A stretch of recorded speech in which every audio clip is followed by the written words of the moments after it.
বিস্ময়কর কিসমিস পানি তৈরি করার একটা নির্দিষ্ট পদ্ধতি রয়েছে।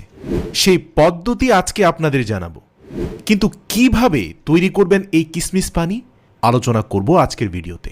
প্রিয় দর্শক, সকালে খালি পেটে টানা 7 দিন বিশেষ প্রক্রিয়ার কিসমিস পানি খেলে আপনার শরীরের মেটাবলিজম 3 থেকে 4 গুণ বুস্ট করবে। গবেষণা বলছে কিসমিস পানি আমাদের শরীরে যাওয়ার 5 মিনিটের মধ্যে সরাসরি হজম শক্তি কয়েক গুণ বাড়িয়ে দেয় এবং এই পানির নিউট্রিশন পুরো শরীরে ছড়িয়ে পড়ে, যা সরাসরি লিভার এবং কিডনিকে সবসময় চাঙ্গা রাখে। কিসমিস পানি কখনোই আপনার কিডনিতে ময়লা আবর্জনা পাথর জমতে দেবে না। সরাসরি লিভার এবং কিডনিকে ভালো রাখতে দৈনিক 1 গ্লাস কিসমিস পানি প্রয়োজন। এছাড়াও রক্ত স্বল্পতায় এটি খুবই কার্যকরী বিধায়